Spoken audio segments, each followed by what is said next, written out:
Yes, you are now listening to the sounds of Sports Reports is Ordered. Two fivers in the house. And I got my main man, Skip. I mean, Mr. Logical. Mr. Logical. My bad, homie. My bad, homie. You know what I'm saying? Sports Reports is Ordered here. And tonight, we going to come better than Team USA. Ain't no Lithuanians taking us out. We're going to get into some college football reaction. Week 1 is in the books officially. What's up, Clemson? World champions of what? I guess that makes Lithuania the world champions. They're the NBA champions. I love pettiness. I'm not gonna fret. I don't like it when it happens to me, but I like seeing it sometimes. I can fret. Yeah, Petty Pendergrass. You know what I'm saying? And then we gonna talk about baseball.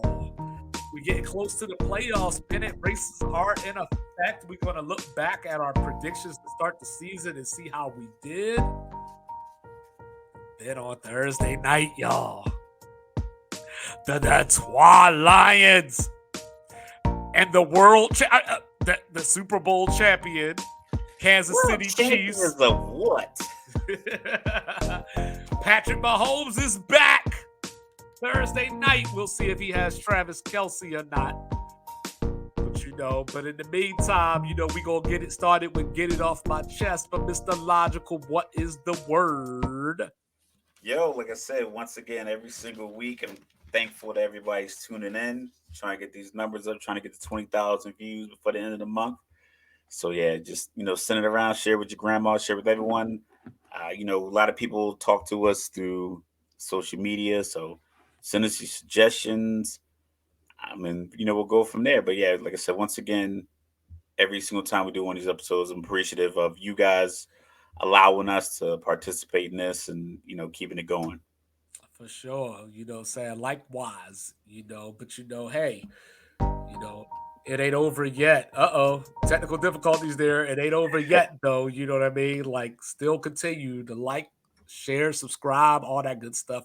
It's all free. We will never charge you a dime, but now it's time for Get It Off My Chest.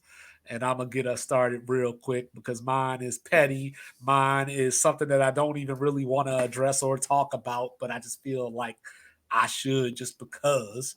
But Rich Paul, he's out here carrying LeBron's water again. And, he's telling everybody how if Steph Curry, I don't know why he singled out Steph.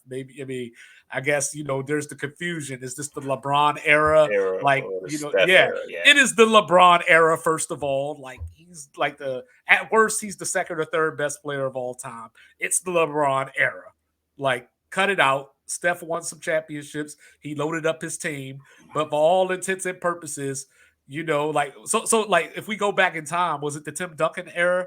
Nobody says that. Nobody says that. But anyway, Rich Paul was talking about if Steph Curry had won the championship in the bubble, then people would respect it and not criticize it and, all this kind of stuff. And you know what? Even I can admit there's probably some truth to that. The problem is that he's LeBron homeboy, first of all. So, like, you putting this back in our conscience makes 2-5 think this is LeBron still seeking the validation that he feels he doesn't get because all he wants is his damn respect. You know what I'm saying? and I'm giving him his respect. I think most of us are giving him his respect. And the thing that LeBron fans and LeBron himself and Rich Paul don't understand is that for those of us that are not LeBron fans, and that doesn't mean that I'm a hater, I'm just not a fan of him, but the thing that y'all fail to realize is that we turn on the TV every day or turn on our podcast every day, and we got people literally simping over LeBron every day, even when it's not basketball season. Nick Wright was even out here talking about how if LeBron was falling off a cliff next to his wife, he would save LeBron so that LeBron would have the chance to win more championships. You know what I mean? Like, all these dudes out here are carrying the water for LeBron James. And if you meet any opposition If one person says something dumb, it's the whole world. Like, me and Mr. Logical was talking, and Skip Bayless was saying some things, and Mr. Logical's all like, yeah, because people, no, not people, person, singular. I can admit that I said that. Just because one person happens to act like a dumbass on national TV every day, don't lump the rest of us basketball people in the middle of all that. This is your war with the LeBron haters. We want no part of it. But I would also say, for those who feel that this bubble championship is only looked down upon because it's LeBron, I would say you're right. But I would also say that y'all are probably a bigger reason for that than LeBron himself is. And I would also say that the only reason that this is even a discussion, period, is because it's LeBron. And I also feel that and I said feel because I admit this didn't happen. So I don't have facts, right? So, I'm being real about it. But if the Clippers had won that title, don't sit up here and tell me that LeBron fans wouldn't be downplaying it and saying it took the bubble and it took 3 months off for Kawhi to get his knee right for them to win. And, it took Draymond, to save some legs and all this. Don't act like it wouldn't happen. It happens all the way around. We're sports fans. It's the same reason why people shit on Kirk Cousins and Matt Ryan, but give credit to somebody like Vince Young and call him a winning quarterback when he wins games 16-13. He's a winner. And then Tony Romo goes out here and loses 28-24, and he's a loser. So, this is just sports, baby. Enjoy it. Rich Paul, get out of my space. Like, tell me how to be a sports agent. You know what I'm saying? Leave the bubble 3 years ago. Literally 3 years ago. Yeah, we went back and forth on this in our little pre-meeting. Like I said, the guy's polarizing, and we can hypothetical all of this stuff to death. But when it comes down to it, he he does drive the conversation in so many different ways. It relates to college football. Coaches talking about the transfer portal was partly his fault. Um, the shoe deals that guys are getting now, that's probably because of LeBron. He was getting them early, big deals. And granted, Jordan definitely laid out the path, but like people aren't getting Jordan deals. Like people are If getting I LeBron could deals. be Yeah, like Mike. yeah, you're not going to top that deal. So I think the iconic level that Jordan is, and the polarizing level that LeBron is, they kind of parallel, and I think that is why we have these conversations. Hence why we're even having it now on our podcast, because he's polarizing. No one talks about Rashad McCants, and I've been watching a bunch of random video clips of him and Gilbert Arenas, whatever podcast they're on, Hey, that and they've been man going said back that and his forth. team in Lebanon would have a chance to beat the Nuggets. He said y'all lose by 200. So I mean, sports is so polarizing because it doesn't stop. Like it's literally year round. There's a lull in the middle where we don't have football, but we have the football conversations. He just happens to be one of the current, most polarizing players. But like you said, it's hard for people who aren't fans of him to get on board with these arguments when his boy brings it up 3 years after the fact. Even if there's some truth to it, it's like, why does that need to be hashed out? So I feel you on that one. But just like anything else, sports is all about reactions and the things that happen, and taking things out of context. It I just mean, kind this of people man just going literally about, got yeah. this man got everything you can ask for. He got all the money. He got 4 championships. He got what, 3 MVPs, I believe. He's got I think he has four. he's got a beautiful wife. So he's got great children. That are going to do great things. Hopefully, everything pans out with Yeah, but Bronny. the You know man what I mean? wants his This damn man, still, respect. this man The still man wants worried his damn about respect. this man still worried about what Joe the plumber got to say. Hey, listen, the Rest in man peace, wants Joe his the damn plumber. By the respect. way, The man wants his damn respect. He wants man. his coach to have it. I mean, end up getting him fired a couple years later, but Yeah, still, being quiet will get him some respect that he ain't getting. nah, you ain't got to do it. I tell people all the time, listen, you don't have to dim your light so other people can feel like they're shining. Do you believe? Oh no, wrong guy. So, speaking of shining, and dimming lights, and a person who would never dim their light. Let's talk about prime time in Colorado. Do Not you necessarily, believe? not necessarily Coach Prime, because we knew he was a good coach. He had a good youth league down in Texas. He had high school coach. He went to the HBCU, and now he got the job in Colorado. And they won their game. Very exciting game. Shadir Sanders threw for 510 yards. Travis Hunter played 110 snaps in 100-degree weather. Now we've been like, if it was in Colorado, like, all right, that weather in Colorado is kind of dry. 100 degrees isn't that bad, but this is Texas. 100 degrees. That's a different kind of heat. I don't know if y'all been to Texas in August, in any part of Texas in August. It's dangerous. So like, I respect everything that they did on Saturday, but I need everybody to calm down. I need all the pundits to calm down, because there's a lot of people. Like Dion was calling people like, listen, I read that bull junk you wrote. I read that you wrote. I read that. So calm down. You can think that they had a great game Saturday. You can think that they have shown that they are going to be better than they were last year. But calm down.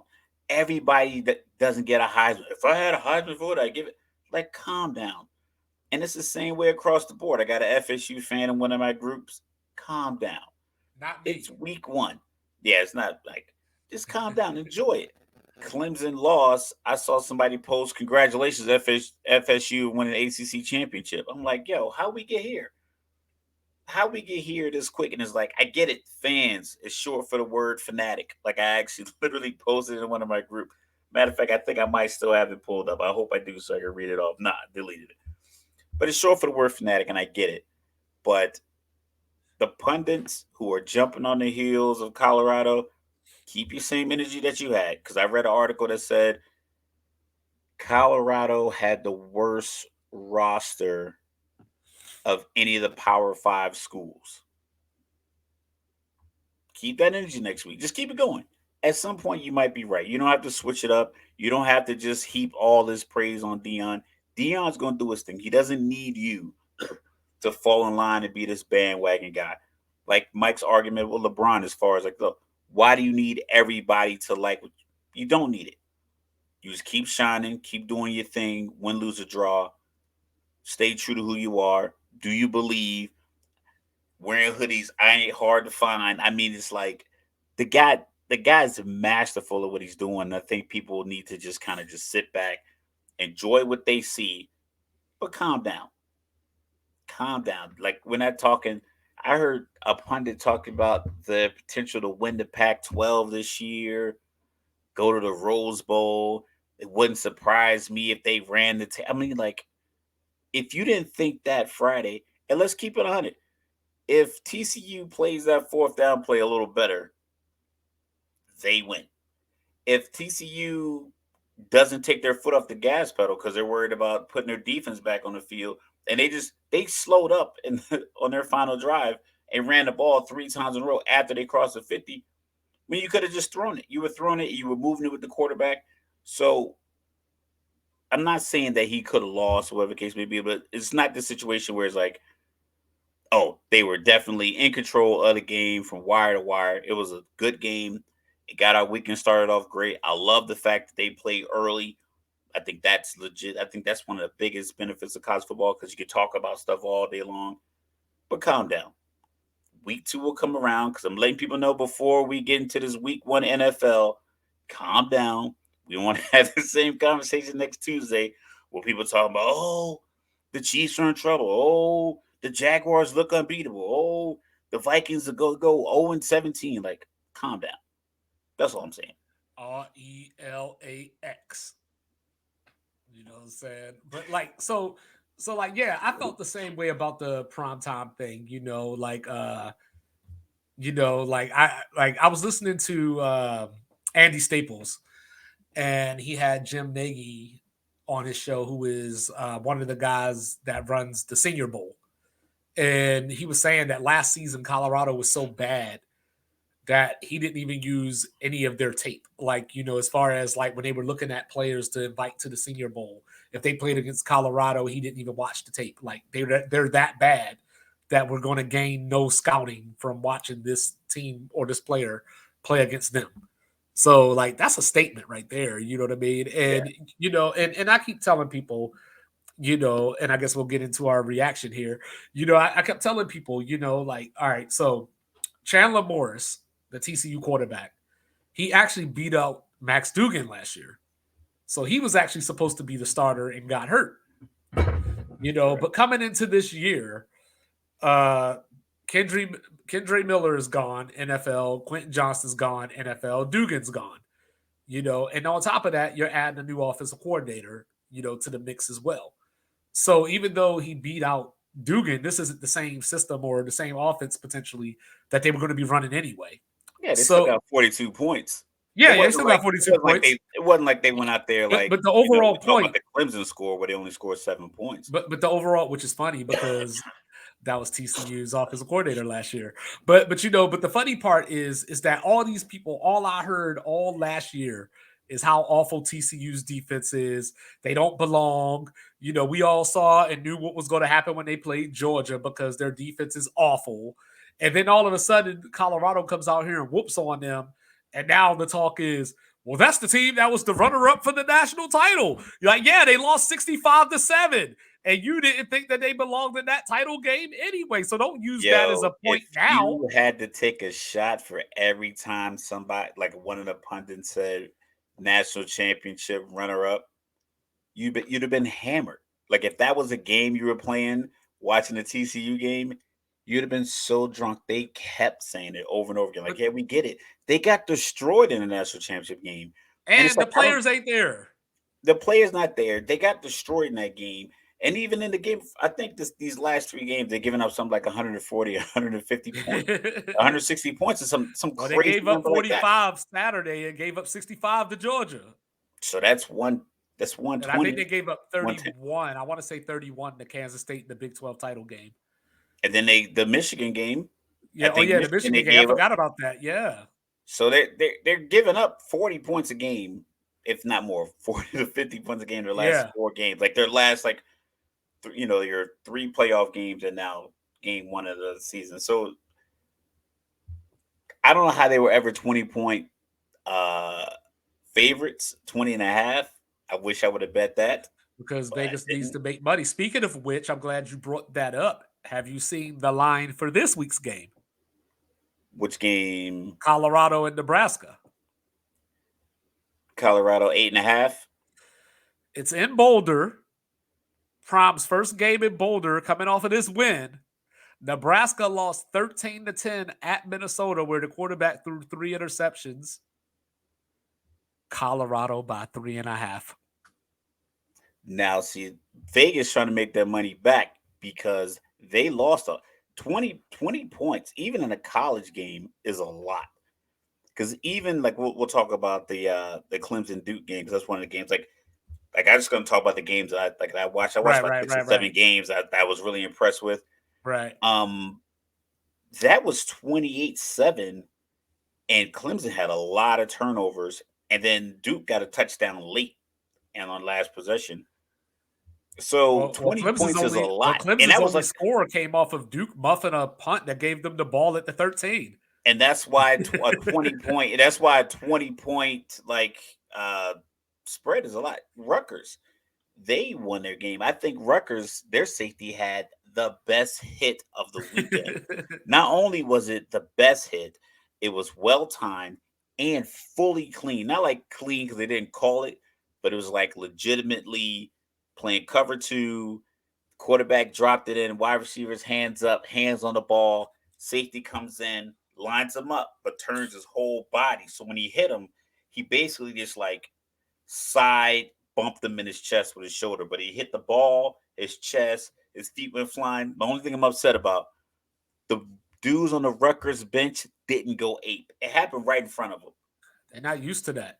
They just kind of looked like because it looked illegal. So I guess my son said maybe they didn't want to cheer because it looked like a penalty. But I was like, nah, you cheer anyway. Just don't cheer over the guy. But like they didn't react the way because I saw the replay in slow motion. They didn't react the way that the hit was. But like that game was 24-0, and then the team got a late touchdown, which made Yeah. it a 17 points. So like in the game that one team dominated, having a 20 and a half point spread was pretty tough.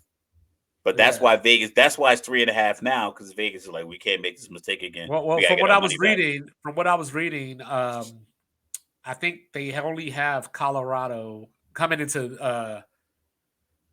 I don't know if it was coming into this weekend or after the games, but they only had Colorado power rated about 6 spots ahead of Nebraska. So as far as Vegas is concerned, these are two even teams. You know what I mean? Breaking in new coaches, new quarterbacks, and everything like that. Well, not a new quarterback for Prom himself, but for the school. So like, yeah, I'm interested. It's a rivalry game. I hate Nebraska, due to my Colorado roots and everything. I hate Nebraska. So, I'm here and Prom came out today and said it's personal, you Yeah, because know. Matt Rule was talking slick all season. Yeah, he But was. I think that 3.5 points. It if it was Nebraska, if Nebraska was favored, then you should favor Nebraska because they only gave up 13 points. The So only thing that I was just you figure their defense because that doesn't happen in college football where teams hold a team under 20 points. Granted, they only scored 10, but you right. figure you give them the defensive edge. Yes, Colorado had an offensive breakout game. Shadir talking about he's never thrown for 500 yards in any game, and he's like, I just came from HBCU. Yeah. But you figured Nebraska's defense, maybe they'll be able to hold them, or maybe this guy really is as good because Colin Cowherd says something. He's like, I texted a couple of NFL GMs, and they're like, oh, he's a first round quarterback. It's like had the one game, and you've seen him for years. Like I mean, we've he was a seen him four-star for coming out of high years. school, And so I mean, that's the thing. I'm not saying that he isn't, but if you didn't think that before the game, right. how Right. did one game make you think, oh, he's the fourth Right. quarterback to go in the first round? Like it'll Right. go Caleb Williams, Drake May, Riley Leonard, Shadir Sanders. Like Yeah. it's like how did you get to that off of 1 week against Right. TCU, a team that's given up 200 points in the last 4 games? So Well, that's my thing that I don't want to so keep overusing this word, so I'm not gonna say it again. so my concern, and then I want to hear more about what you were impressed by this weekend. My concern for Colorado, and I said it last night on my week one reaction, is that I just hope that their fans, them, some of the players, that wasn't a Super Bowl for them. Because like all this, do you believe, and all this, like y'all doubted us and all this kind of stuff. It's like, hey, you're 1-0 right now. You got 11 other games, including the end of this month. You got Oregon and USC back to back. So I need you to focus. So like that's great. You went out there, you beat the national runner up at their place at Amon Carter Stadium. But but just the over the top reaction, like if you come out against I don't Nebraska, mind the team being. I don't mind the coaching staff and the players on Colorado feeling like we just this is evidence of all of our time we put in since March. right, right, My thing is the guy who said on Thursday TCU was going to win by 20. I'm taking that bet to him Sunday morning on Twitter or Saturday night on Twitter, Monday morning on his show, whatever the case may be, talking about all this first round talent now Colorado has. Like, how they not have first round talent on Thursday? right, That's my overreaction. The fans, the players, oh, I want you to feel like you're on top of the world. And I know Dion's gonna make them feel like, yo, you're on top of the world, but you ain't done nothing yet. right. So but I think, like for instance, another game where it was just like a shock. It happened the other night, last night, the Duke Clemson game. Now, I don't think I've ever recall watching a Duke game. Maybe one with Daniel Jones was playing like against UVA because my dad's a UVA fan, so I've been home and I sat down and watched a few ACC games with him. Like last night, they looked big, fast, and aggressive. They Clemson didn't just turn the ball over. Duke was causing those turnovers because on the one fumble in the fourth quarter where the running back number 7 He gets the handoff. I thought it was another fumble exchange because it happened so quick. Well, he got to the hole and somebody got their helmet on the ball, and the guy number two, the safety for Duke, picked it up, scooped it, and then Klubnik chased him down. And I was like, if he's that fast, why haven't they been telling him keep it on these RPOs? But when I think about as I think about the game, the Duke defenders were just in They were every in gap, Clemson's backfield. Yeah. every time. So he had to give it up. So and they ran a couple like RPOs and they would throw it to Shipley like off to the left, and that they scored a touchdown off of that. And I thought that was effective. But Duke, those guys are just flying around. They were hitting. I don't. It was a good game. I don't remember as many penalties. The only penalty that just blew my mind, and if I was Dabo Sweeney, I'd have been losing it. Yeah. The The the targeting. the targeting, Uh-huh. and they explained it, but just the way it's written, it doesn't make any sense to me. Like so, the like if anybody didn't see it, it was fourth and like 10 or something like that. Clemson had the ball late in the fourth, down. I think at this point they were down 14. The quarterback scrambles to the left and he runs, and the quarterback can slide and protect himself. So you're down where you start your slide. So like the 9 yard mark of this fourth and 10, he started his slide. So technically he's down. Well, in that play, the linebacker came over and hit him while he was sliding, which is targeting. They said it was a dead ball penalty, and Duke got the ball because the running back was Because they short. were The saying quarterback that was once he short of the was fourth. down, yeah, once he was The down, he play was is down. over, Right. and I was like, that can't be the intent of the rule. Right. Because remember in college, just like high school, once you're on the ground, you're on the ground. Nobody has to touch you. So once he slid, according to them, the play was over basically. And he slid So early, so so it he was was four. more He got a 9 yard gain on fourth and 10, so that was a right. turnover on downs. So I guess to them it would be more of a unnecessary roughness or like a unsportsman like after the play is like how they And I tried. and I thought that would still give Clemson the ball It should. It should have been a 15-yard penalty and yeah, it should have been first down. for Clemson. Right. And Right. that's I don't know if the Clemson staff they're writing into the ACC and figuring out because that seemed like a no brainer. Clemson should have kept the ball. I don't know Right. what other Right. rule. I don't know what other penalty they could have called to where they could have applied it because it could have been targeting, just like you said, unnecessary roughness, or just late hit. I mean, something that would keep because the intent is you're giving the other team the ball with Right. more yards to go to run the clock out. Right. So they benefited from that hit where they should have been punished for it. They weren't. Yeah, they lost that guy maybe for the rest of that game, but he could be linebacker number 5. It doesn't matter. But you know what? Everybody, circle those calendars. October 21st, Duke at Florida State. Get ready, Game but for the yeah, ACC title apparently in yeah, October.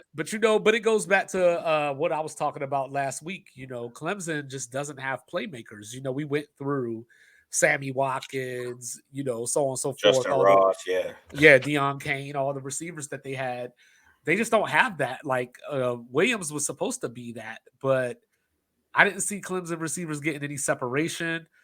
I saw their offensive line getting pushed around, which was shocking. And it goes back to Dabo doesn't go into the portal, because like remember Florida State LSU the other night, Keon Coleman came from Michigan State. He wasn't a Florida State recruit. He wasn't a day one, but Florida State realized a weakness or understood a weakness, and when it took care of it. Clemson is still trying to build it. Not saying that they're wrong, but they're trying to build it internally and organically, which is fine. But you have to be able to identify when you have a shortcoming and you have to try to address it. And so teams like Clemson are going to be stuck in the mud, and you get these games like this where teams are going into these portals and teams are they have They have the talent that you're supposed to have. Yeah, You're Texas has a wide receiver that played for Georgia in the national championship game. He suited up for for Texas against Rice. craziness. So it's like, how do you? I get it if you're a good recruiter, then maybe you want to just keep recruiting the old school way, and you say you respect that. But when you aren't good at it, like Or it's a not even a quick necessarily NFL tip, like Bill Belichick was not good at drafting cornerbacks, so he would just go get a guy like Stephon Gilmore when his original team doesn't want to pay him. He's like, cool, I've watched you for 3 years. right. Come on over here. Hey, Revis, you've been in the you we game planned against you for all these years. Come on down here for a couple years, get you a ring. So like that's the kind of element. Like I Well, said, yeah, and I Duke think looked that's good. what it is because like Clemson isn't necessarily recruiting bad players.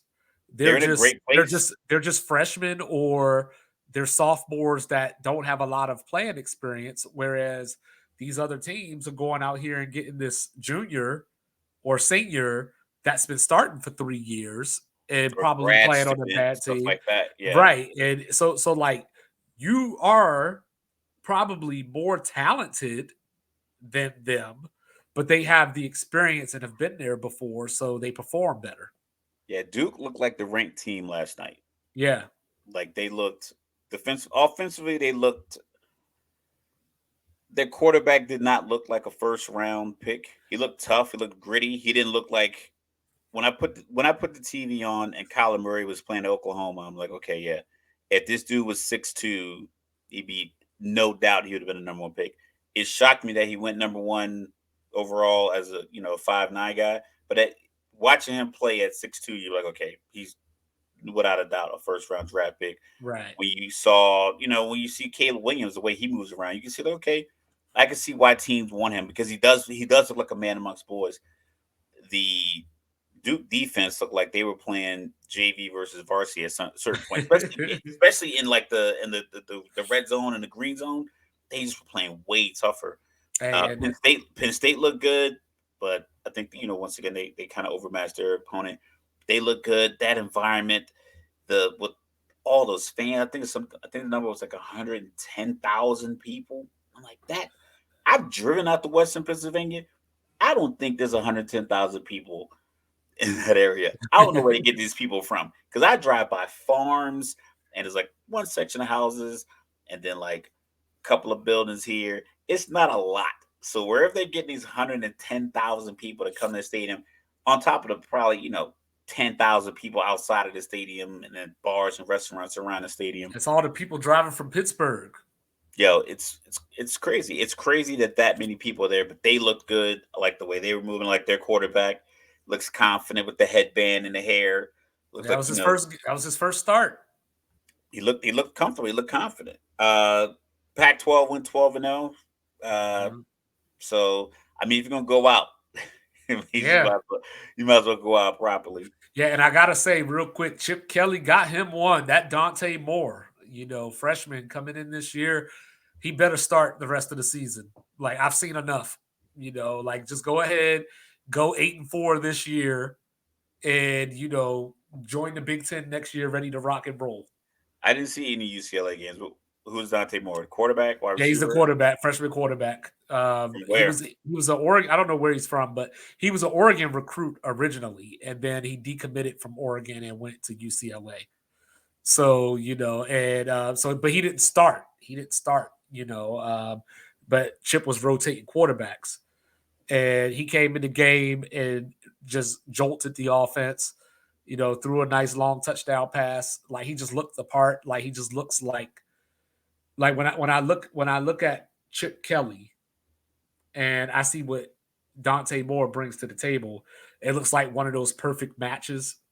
So I know like just play them now. Go 8-4, 7-5 this year. It's going to suck, and then next year be ready to rock and roll in the Big Ten. Like if you haven't made your mind up, then yeah, you go with the guy that you go with the upside guy. Like if Yeah, you like that old adage, if you have two quarterbacks, you don't have one. right. Go with the guy with the most They upside, got and one. They the got other one. guy's ready. He said they got one. Uh, talking about yo, the guy Milton in Tennessee. Yeah, Joe Milton. Yeah, that Yo, arm.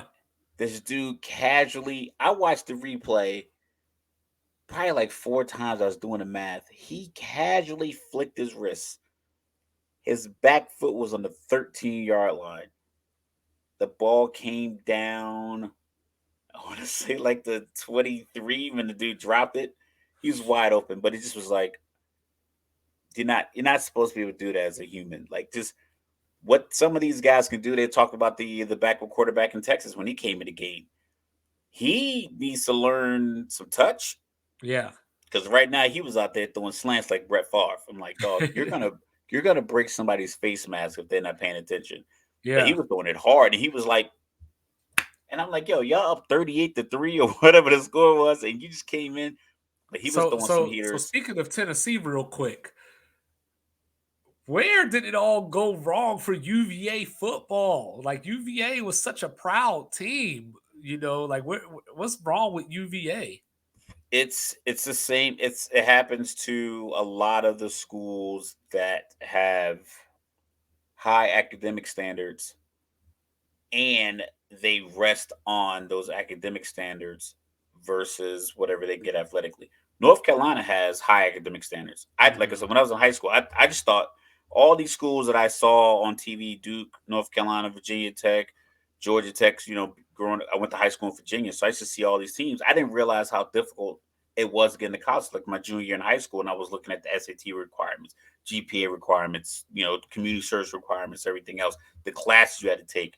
And I was like, yo, was this difficult to get to UNC? How they filled this basketball team? Georgetown is a school like they just produce lawyers. They're like Northwestern. Yeah. But their athletic program was popular enough and it was good enough for so long that they also put effort into that. UVA, their athletic program hasn't ever really been like the top of the mountain. Even with all the Virginia athletes that come, like Virginia Tech gets a lot of players, but most guys leave. They don't go to UVA if like some guy goes to Virginia Tech. Like, you know what? We're going to recruit this guy who's going to come to UVA. Most guys don't stay in state, but UVA is like, yeah, football isn't our primary reason we exist as a school. Mhm. They have, they have such an academic, Well, that's like reputation. I think it was That's why Georgia they lean Tech. on that. Yeah, I think it was Georgia Georgia Tech's the Tech. same Like way. they make everybody take an algebra class, like or whatever, like an engineering class, no matter what your major is. As a freshman, you have to come take some kind of calculus or something. I remember like talking to my friends who were getting into these schools, and I was like, yeah, I'm going to community college. Like I said, I just didn't have I didn't have those boxes checked, but I didn't realize like how the level that these boxes were. Because like I said, I was a Right. sports fan, so I watched sports. So I didn't realize that UNC you needed a 1300 on your SATs to even apply. It wasn't even like this is what you need to get in. It was like you need this to send us an application for us to consider you. Just for us to see your handwriting. Just for us to see you, because you couldn't type it; it was all handwritten. Just for us to look at your paperwork, you need this score on your SATs, and you Yo, need this GPA to match. And if it doesn't line up, maybe you get a legacy because your parents went there. But if it didn't line up, your guidance counselor like, no, don't even send it. Like they're gonna reject it off the bat. you know who I watched this weekend? I watched the Iowa Hawkeyes because the march to 325 points for Brian Ferentz, and man, they got up 14-0. And I said, "Ooh, this man trying to keep his job." 24 points. 24 points. He didn't even meet the benchmark still. And that's Like the thing is like you can't even enjoy your win with that kind of stipulation on it.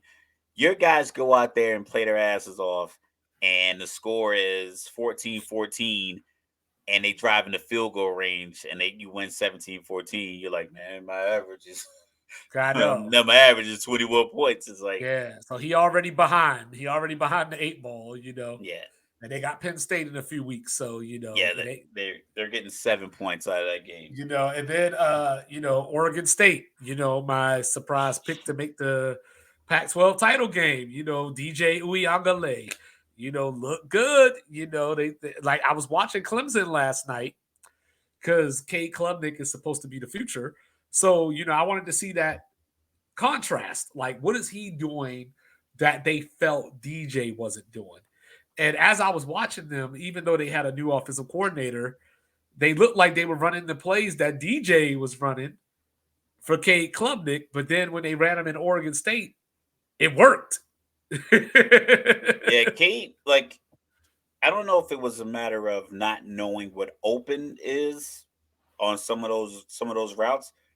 It felt like he was holding the ball a little long, but he's athletic, and it didn't. I don't really recall them getting him on the edge to get a lot of open throws, like Right. deep crossers, and sometimes like he'd hold the ball so long that they were watching his eyes and they would just lock in. So he would throw this corner route and the linebackers underneath and the safeties over top. And it's like, yep, that's deflected. And that ended the drive. Like I said, they didn't use his legs. When he chased down that safety, because he was on, like sometimes it's like, oh, that guy's free and clear. When he scooped the fumble, I was like, okay, boom. They're about to be up 28-7. And he chased him down. He chased him down like the 40. He picked Yeah. up the fumble like the 5. It wasn't like he chased him down like DK Metcalf when he got to Buda Baker, but he was still inside the 10. Right. He caught old boy at the 40. You know what I'm saying? So it's like, and he was number one. They say he was the number one dual threat quarterback in the class of 2022. It's like, well, you're not using the second part of his attributes at all. Right.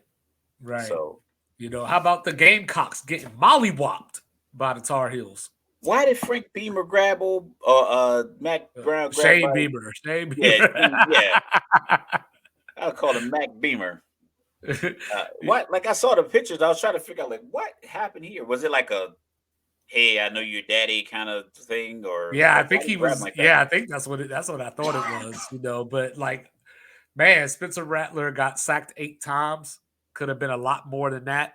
Drake May showed why people love him the way that they do. I was shocked to see North Carolina's defense flying around the way that it was because that's usually their Achilles heel. So we're going to find out in 2 weeks what that really is because South Carolina got to go between the hedges to play Georgia. That's funny. So That's two North Carolina versus South Carolina matchups, and North Carolina won both. so I'm excited, to see if Rattler can stay alive against Georgia. But now North Carolina, maybe I got to look at them a little differently now. I don't know. Like maybe it's too early to have that type of reaction, but their defense like held up because South Carolina usually when they play each other, South Carolina usually out physicals North Carolina. You know, SEC schools normally do. They yeah, normally just, and I don't like I said, I don't know what it was. Like I said, I was watching Penn State, Texas. I was listening to, I believe it was, I don't know if it's Herb Street. I can't remember what it was. I don't think it was, but they cycled in something like 11 or 12 different defensive linemen and like 23 different players on defense. So they essentially had starting unit and a reserve unit, and they would mix them all in because it was so hot. And of course, anyone who builds a stadium and it's in the sun, the home team had the shaded side for the right. game. Rice was just over there, literally steaming like rice. I mean, it was so hot on that Oh side. yeah, trust me, man. We It was already like hit like 80 degrees. 65 days of 100 degrees, so trust me, I know. It was. They said at the beginning of the game when she measured the temperature off the turf, it was like 165. Like in the sun, sun Right, beaming on the grass was right. 165. But then in the second half of the game, Texas had the fans and the awnings and everything else. It was like 80 degrees in their general area, and on the right side, it still was over 100. And they just out physical Rice. And then you got JT Daniels. Is like I don't. I think playing a sport and being a college athlete might be like the thing he loves to do, but you're not putting a lot on tape that is making NFL teams think that you're going to have any value. Because it's the same thing with like if a guy's a senior in college, they'll take in the NBA draft, they'll take the guy who played 1 year OTE because it's like we see the upside versus the guy who played 4 years at Why Michigan you ain't State. leave yet? How come you weren't good enough to leave yet? And JT Daniels he was in the class with Trevor Lawrence and Justin Fields. It's like Dog, why are you still He's on his at third school Rice? 4.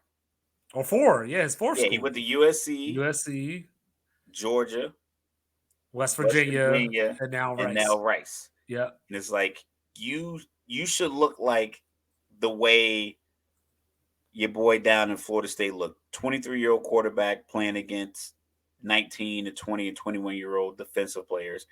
You have a couple years of experience on them. You should look like that. You should look like you are older. Stetson Bennett. Stetson Bennett was 24, 25 in his national championship games. It looked like it. It looked like he was a man amongst boys. JT Daniels lost his job to Stetson Bennett. That's what I'm saying. So it's like you you just I mean, granted, yeah. I mean, you got a team cycling in 23 players of a team that good. Texas is good. So I think Alabama's gonna have some trouble with Texas. But that was a good game I watched. I think I watched that whole game, and then that because that came on after the Colorado TCU game, and like my stream just went to that one. I'm like, I bet. So I just watched that one. But I was impressed with the teams that won. Um, I was thinking back to our conversation about who was going to look good and who was going to look good for the future and who needs a signature win early.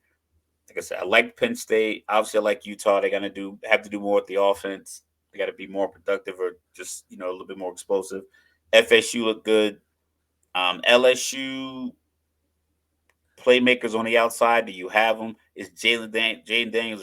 Is he the guy? Is was he worth the No, I've transfer? always been down on him, and because he had a lot of hype like his freshman year at Arizona State. He was supposed to be like this Kyler Murray, Caleb Williams type, and I just never saw it. So that's why coming into this season, when everybody was saying like he's the dark horse Heisman and LSU is gonna, and I was just like, because remember originally when we made our playoff picks, I had LSU in my playoff originally. And then after I had to just think about it, and I was just like, no, I can't trust him. Like, I think their backup is better, but, I don't have that fact because he doesn't play very much. But, just if what they say about him is true, I've seen enough of Jaden Daniels to know that he's not a championship quarterback, but The coach quarterback combination doesn't seem to fit either. right, it doesn't, It just because you he, have you have so much talent that you're getting between your recruiting radius is ridiculous. Your money is crazy. You got air conditioned helmets. It's like you should be able to put a an unbeatable team out there pretty consistently. I know the SEC is tough, but Bama does it, Georgia does it. Years when Auburn has the players, they run it like when these certain teams in the SEC when they have the advantage. When Joe Burrow, Justin Jefferson, Jamar Chase, I mean that team is all first round draft picks. It was crazy, and it looked like it. When Alabama had Hurts and Tua, both quarterbacks now. Granted, Hurts won the second round, but he's already been in a Super Bowl. He was second in MVP. Tua was a first round pick. He was leading MVP candidacy early on last year. McCorkle Jones, Devontae Smith, Michi, Ruggs. When they have first round talent all over the field, they dominate like that. LSU has first round talent, second round talent on the team every year. And I don't recall really ever thinking that they were going to be like the team to beat in the SEC. I've always felt like it was going to be because they change coaches too often. I think for a team with that much talent, you should be a little bit more consistent with your leadership. And I think that's always something that shakes me funny. Is like Kirby Smart took over for Mark Richt. I don't see Kirby Smart not being Georgia's coach in 2 years, even if they go 9-3, 9-3, 9-3.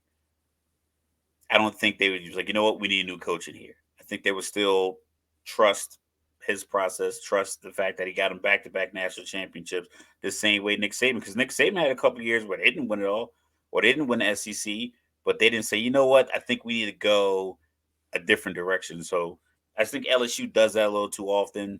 Notre Dame's another one of those schools that does it. where you just USC, it's plagued USC for a while. Mm-hmm. And post Pete Carroll, they just keep getting the coach wrong or not giving the coach Well, enough they time. had when Pete Carroll left, they had the whole probation thing, as well. So that played a role into that, Yeah, like but I think they Clay fired the coaches. Helton. They fired the coach before the probation was lifted. I'm like, just let him play it out. Yeah, they left Kiffin on the tarmac, like Yeah, like yeah. So like, but yeah, week one is in the books. I'm looking forward to week two, of course. So one last note I wanted to hit on week one is like Ohio State, like, and I don't even want to talk about Ohio State because that goes without saying. Like they just didn't look good, but I was trying to understand what Indiana was trying to accomplish because they held Marvin Harrison Jr. and Emeka Ibuka to combine 5 catches for 34 yards, but I felt like when Indiana was on offense, they were down 7-0, but they were running out the clock. So it was like literally like, yo, if we can get out of here like 14-3, that's a good win for us. Like, like that's how they came across, like you have this playing not to team. lose or playing not to get embarrassed. Yeah, it's like you're playing against Ohio State. Haven't beat Ohio State. I think they said it was like since 1988 was the last time they beat Ohio State. It's a You long time. That's a long time. I was 7 years old. And so you're down 7-0 in the second quarter. So you played them tooth and nail, move for move for the most part in the first quarter. You're at home and they're just like literally holding the ball, snapping it with 4 seconds left on the clock, and they're not moving. Like they're still playing conservative. So it's not like hold the ball, let's run a play action or something. It's like Yeah, they're hold the they're just ball, take a shot. yeah, they're just running into Ohio State defenders. And then, like I don't know. Like McCord didn't throw a touchdown. He threw a pick, 239 yards, no touchdowns. So now what happens? Ohio State gets Youngstown State this week, the Penguins. They get my Hilltoppers next week. And then they go to South Bend. So you got 2 weeks to figure this shit out, and figure out if McCord is going to be your quarterback or if you're going to give it to Devin Brown. But I feel like Ohio State went into that game, even though they named McCord the starter.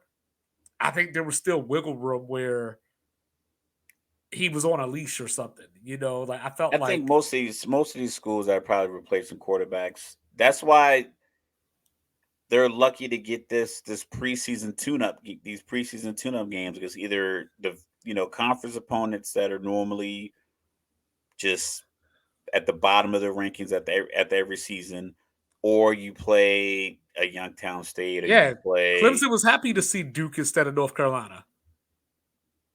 and they thought Yeah, you know what I mean? Yeah, they were like, "Yo, Syracuse ain't available." Like, go play Duke.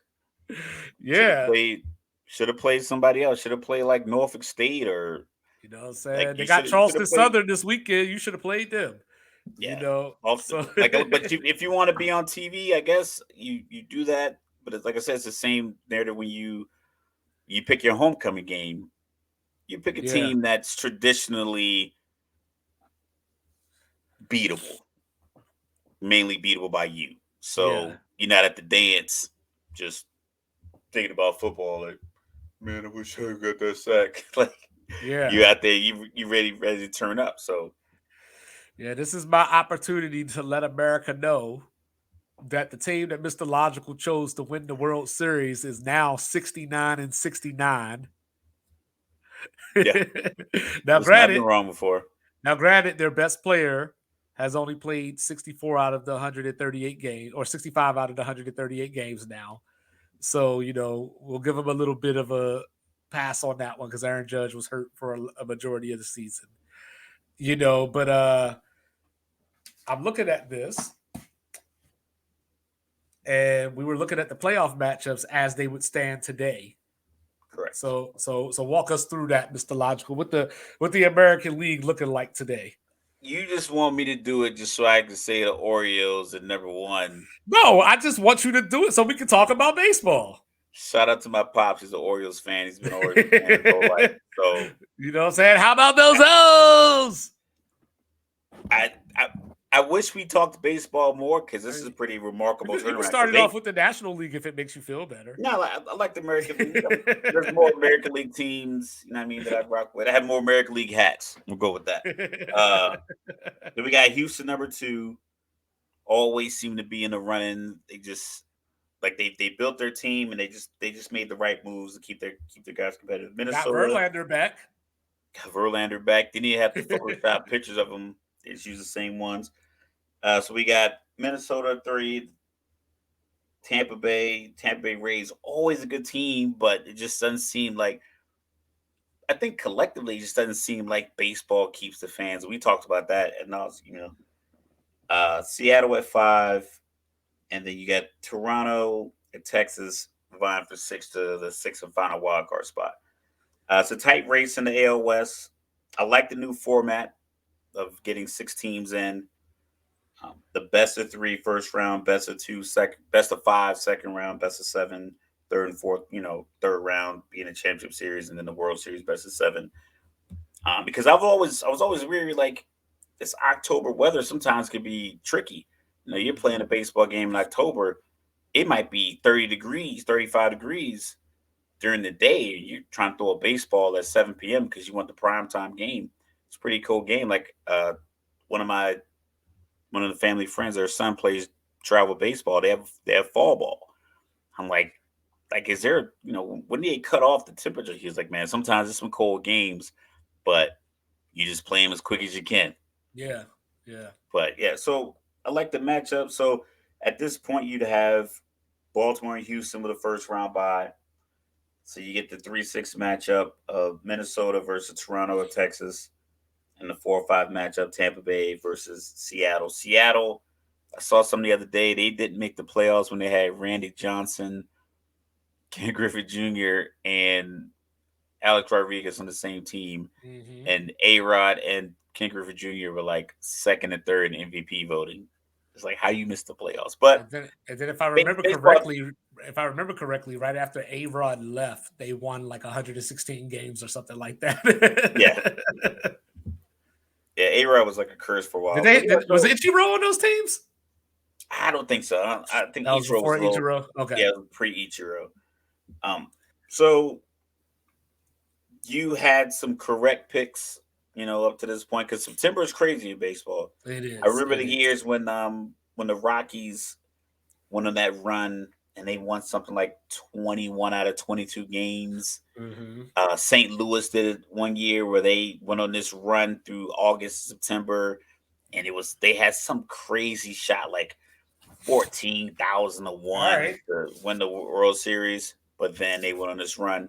Well, since you brought it up, pop quiz time.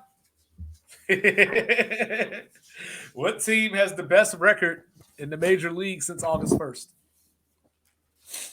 Since August, this last month. Yeah, September 5th right now. Since August 1st. That's 47 games.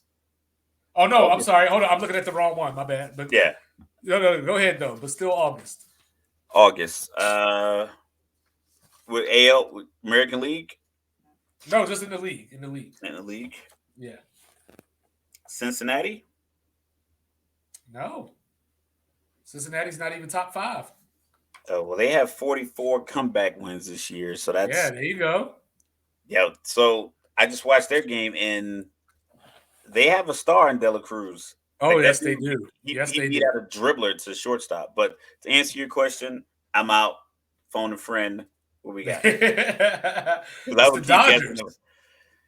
The Dodgers at 25-7, followed by the Braves at 23-9. The reason I bring that up is because that's my NLCS, and It you makes sense. know, They're 1-2 right now yeah, in the since 20 current since standing. since 2021, they've played 25 times with the Dodgers having a 13-12 advantage. They've played 7 times this year with the Braves having a 4-3 advantage, including 3 out of 4 last weekend. So, so to take it back full circle, my World Series pick, it was the Braves over the Astros. So I think I'm gonna stick with that. That looks pretty good. But if we go back a little further, because I had my papers mixed up, that's why that happened. So All so if right. we so if we look at the best records since the All Star break, Now that makes more sense. who has the best record since the All Star break? Seattle. Seattle's number two. Ah, it's close. Yeah, because they had like that 12-game winning streak or whatever it was. So Seattle's 32-16 since the well, not through today, through last night. They were 32-16 through last night. Minnesota. No, Minnesota's not top five. Who we got? The Dodgers, Should have known. 33-14 over that stretch. In case you were wondering out there, the Orioles, are tied for second with Seattle at 32-16. The Braves are fifth at 30-17. But I think what shocked me is because at the beginning of the year when we first started, Sports Reports is ordered and all that, baseball came along. The Tampa Bay Rays had won their first 13 games. And they were like 21-2, looked like they were just going to run away with it. Since the All-Star break, they're 25-20.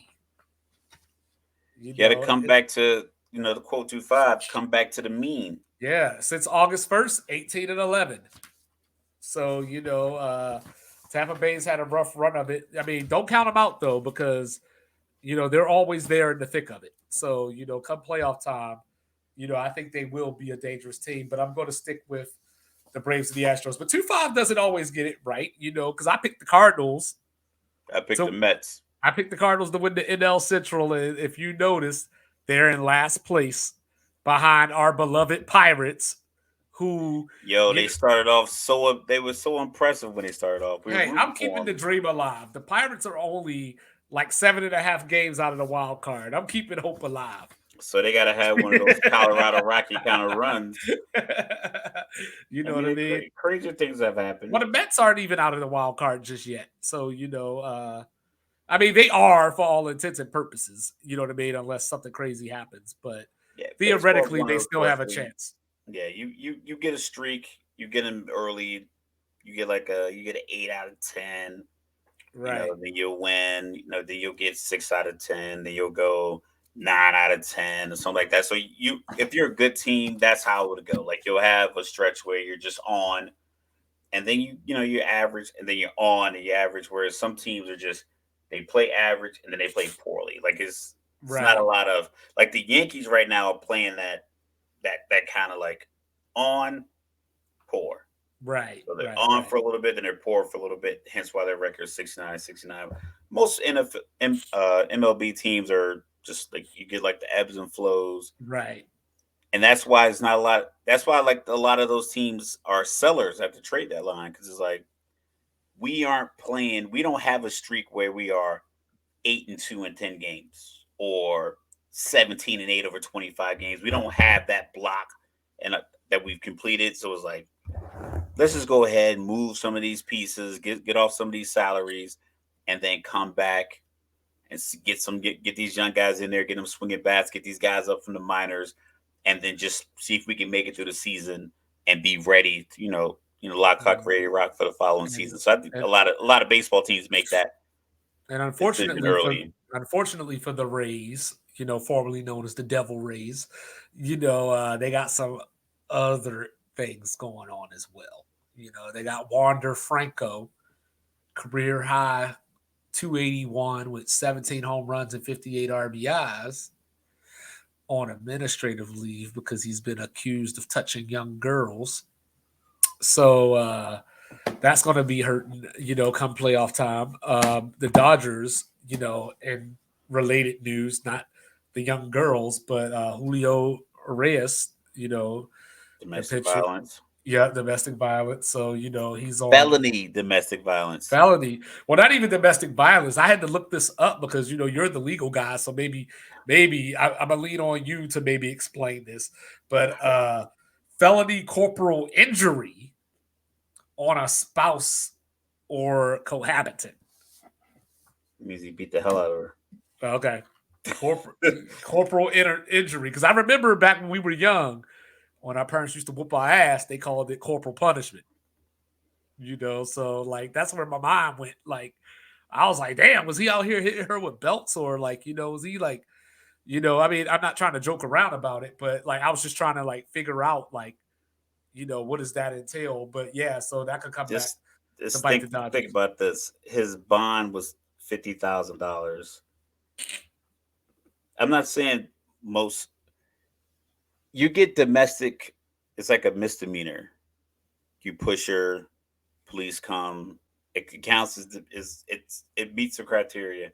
But if you get Right. a felony domestic violence charge, that means like if you slap someone, That's like you're Greg Hardy status. it's yeah, like you did something, you went a little overboard, and then the information is gonna come out, and it's probably gonna be a little bit.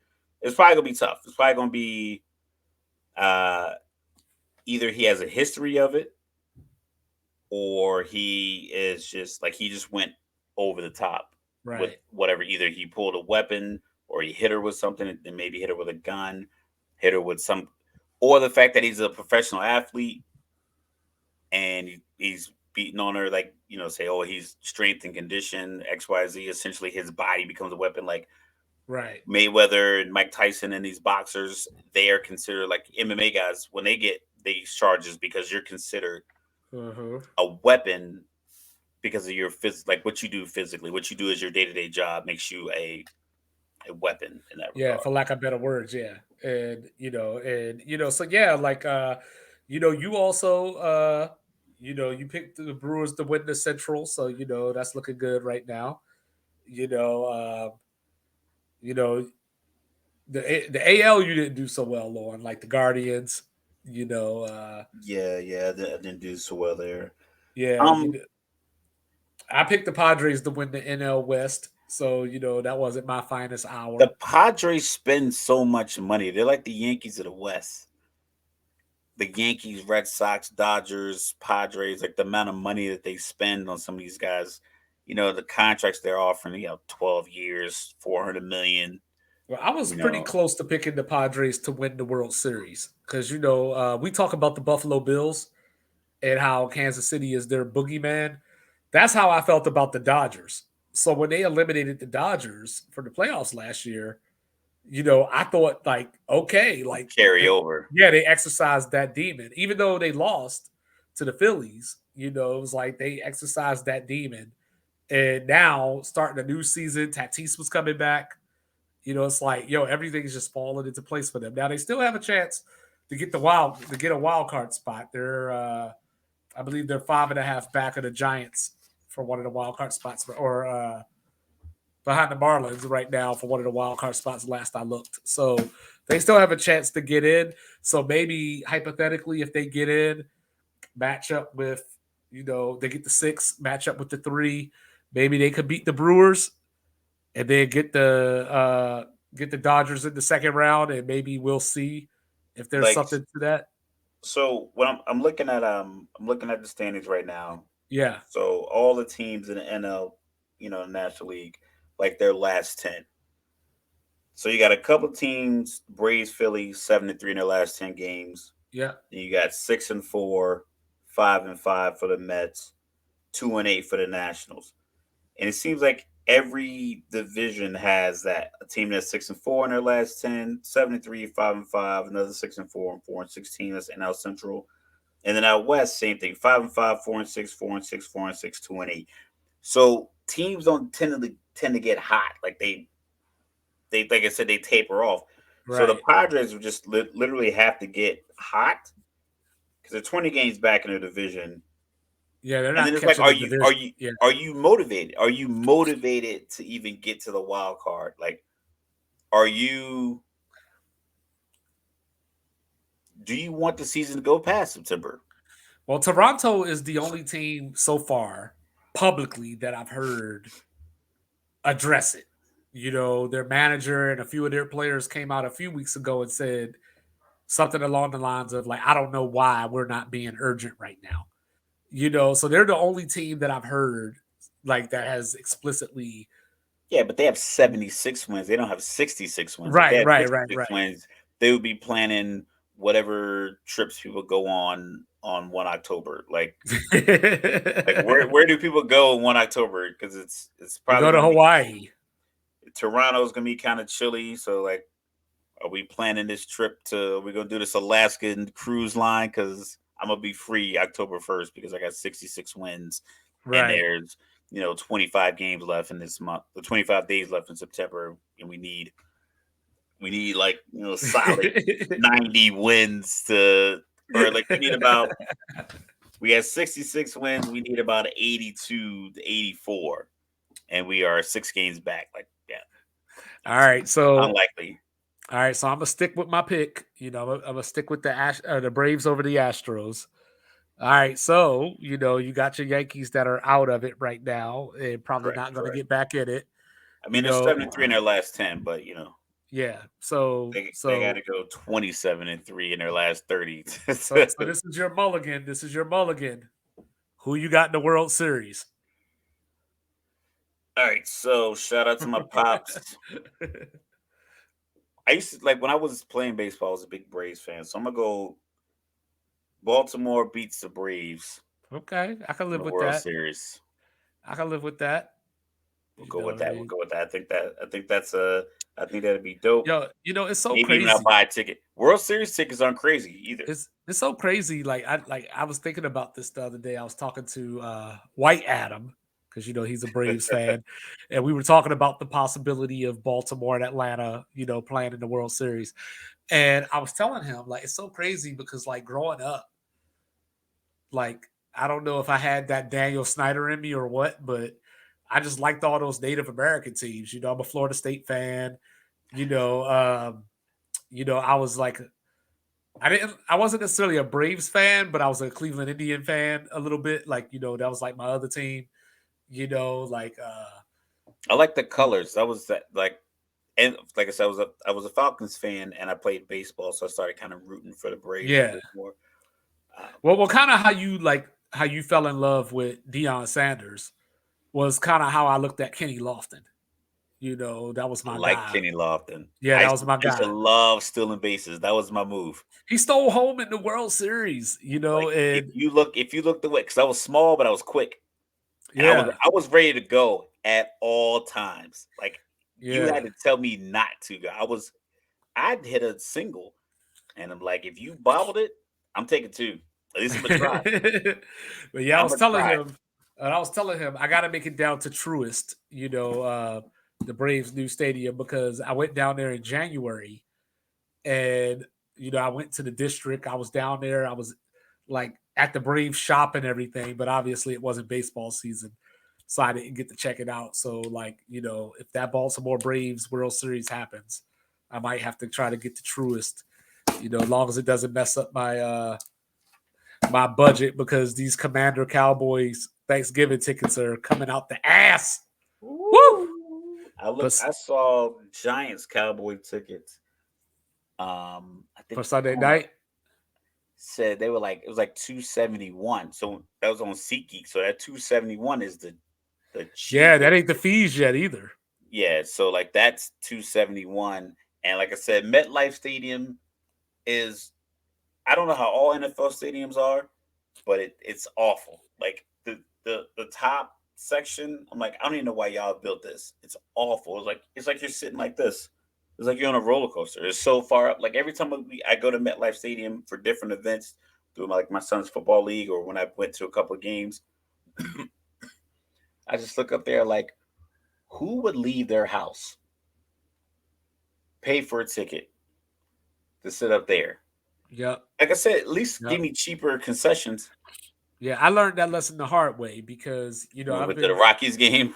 no. I've been to a few NFL games. I've been fortunate enough to be in the 100 sections and all that kind of stuff. But on this one particular game, me and Lindsay's uncle, we went to Colorado and Texas A&M, and they were playing at Mile High a few years ago. But we bought the tickets or we got the tickets from off of VetTix. So like I was sitting up in section like 520, like I was literally on my Method Man status. Excuse me as I kiss the sky. So Yeah, so when I was talking to Adam, White that's Adam, high up too. yeah, when I was talking to White Adam, we went to the Falcons game this year against the Cardinals. It was on New Year's Day. We went to that game this season or this past season, and he was like, "Yeah, the tickets are in section 345." So after the Mile High experience, I was like, "345, I can rock with that." And then when I got to the bins to the compressor, 345 was the 500 at Mile High. Like I Yep. was, so that was my lesson. Where you got to look at the seating chart every time when you go into a new stadium because they are not the same. But anyway, speaking of stadiums, Arrowhead is going to be rocking in It's less gonna than be 2 jumping. days. The Super Bowl champion again, Kansas City Chiefs, with that man, Patrick Mahomes, bringing in Detroit, who got all the hype. And hey, if you fans out there, because Mr. Logical already told y'all not to overreact to week one, if the Lions win this game, do not overreact because if you remember what Boys, Buffalo did stop. last year, so what's up, Mister Logical? They gon' listen. We talked about the news that came out today, probably about 7 or 8 hours ago. Travis Kelsey hyperextended his knee. Andy Reid in a press conference, he said, as simple as this is next man up. That's how we feel about every position here, yada yada yada. So like that's leaning me to believe that he's gonna play I don't know. because I I know. think I he would know have those given. people better get Noah Gray on them fantasy teams. Now I think he's gonna play. They'll probably sit him down, shoot him up Thursday, have him play, and then they have from Thursday until next Sunday to have him ready. But like they'll get him ready for the game Thursday because he's not gonna miss the home opener post Super Bowl. Like that's if he can hobble, they'll get him to where he can gallop. He just won't run any deep routes. I think it's gonna be a good game. Like I'm buying the Detroit hype because Jared Goff was a quarterback that was a cast off. I don't know if it was his own doing. Like I don't know what the rumors about whatever he said about McVay's now wife, then girlfriend, fiance, whatever their relationship status was. I'm not sure about that, but he was a cast off essentially. He was on a good team, he was in a good city, and you get traded to Detroit. And Detroit, I mean, let's keep it a bean. Is not known right now as a thriving city. We talk about the Rust Belt of the Midwest is one of those cities where it's not dope. Like not a lot of celebrities lined up to go, have lunch and have paparazzi like he did in LA. So it was a way flashier, a less flashy city. But he has a coach that's grimy and gritty as a city. Like they kind of take on the persona of the city and he believes in them.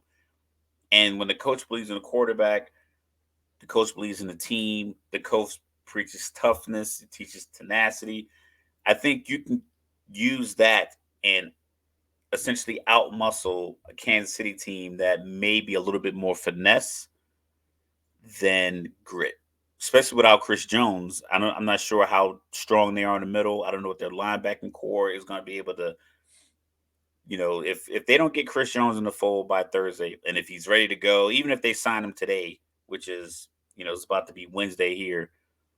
I don't know if he's ready for tomorrow anyway. So maybe it's a situation where they show him, hey, we don't need you for $30 million. We need you for $24 million, whatever the number is.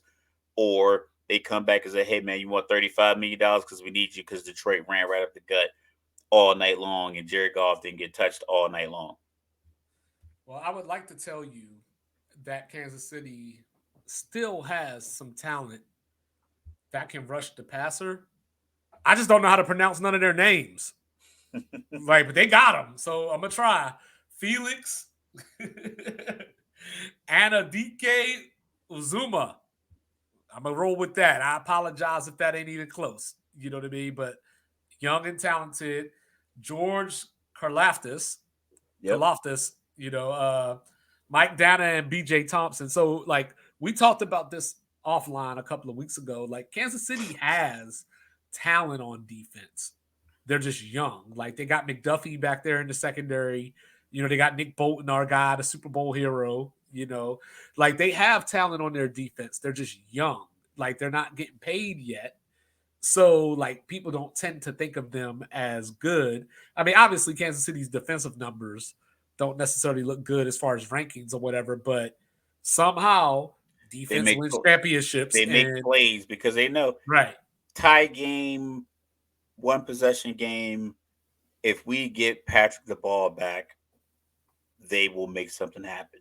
right, And I think Detroit believes. I think it's two teams that just fully on believe in the like what they have, and they have evidence to support what they believe.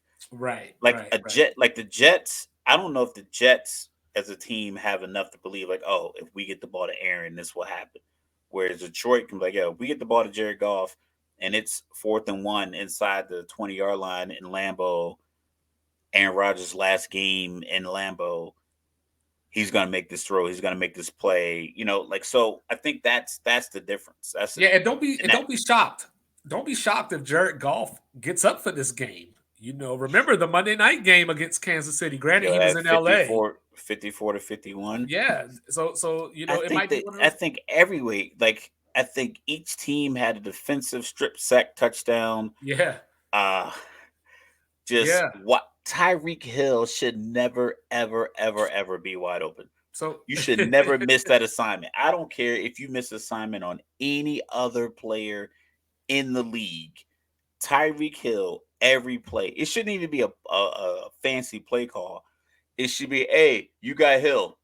Like that should be right, the communication. So right. you don't come down here, and he's standing in the end zone by himself, like just Yeah. waiting on the ball. Like that That's shouldn't that should never why happen. that's why it's always so funny, right? It's always easier said than done. You know, like when I watch people play against the Warriors, I'm like, whoever you is, Yeah. you just follow Steph wherever he go. Don't worry about nothing else that's happening on this court. You just run with him.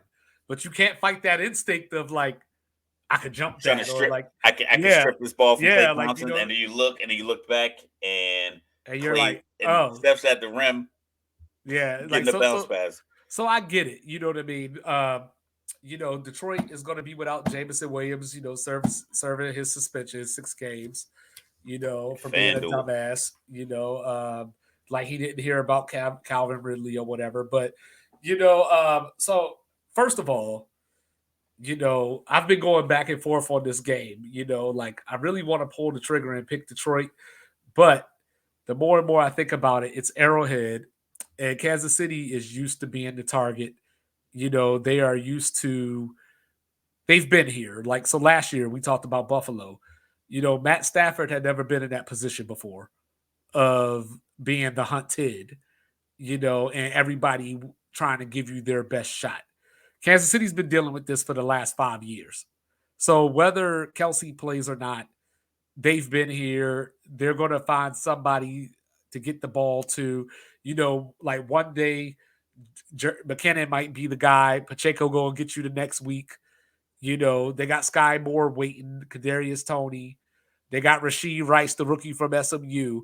So they still have ways to cut you, Yeah. and it may turn into, as I like to say, the death by 1,000 paper cuts if they have to. And that's the thing, is that Kansas City doesn't have to play a certain way. Like they'll take whatever the defense gives them. And Detroit went out and got their secondary. They got Gardner Johnson now. They went and got Emmanuel Mosley. Did he get the right cleats? I don't know. Got to make sure the I cleats. don't know. You Because got to make listen, sure this field is right. if he slips one time, his Twitter is going to be on fire. Because they're like, yo, why you slipping again? And then he's Yeah. gonna be out there. He's gonna be one of the guys that gets you a penalty that keeps the drive going. Yep. But so Detroit went out, they addressed their defense, but the problem is this is game one. You're playing against them Do you and you're panic? playing at Arrowhead. Do you panic? Loudest, I think it's world record Yes. loudest football stadium. Yes. Well, Yeah. NFL football stadium. Do you So have European football stadiums that also have a record as well? yeah, so if I'm a Detroit fan, or if I'm somebody that's thinking Detroit's going to win this game, or if I'm in that Detroit locker room, I gotta hope that Jameer Gibbs is Austin Eckler or what we thought Reggie Bush would be. Like move him around, get him in the slot, get him some quick bubbles, get him some quick dump offs, and let him play in the open field because I'm not the biggest Dave Montgomery fan. I think Kansas City can key on him. Oh, hold on, my bad, my bad. So hold on, I hate to cut you off.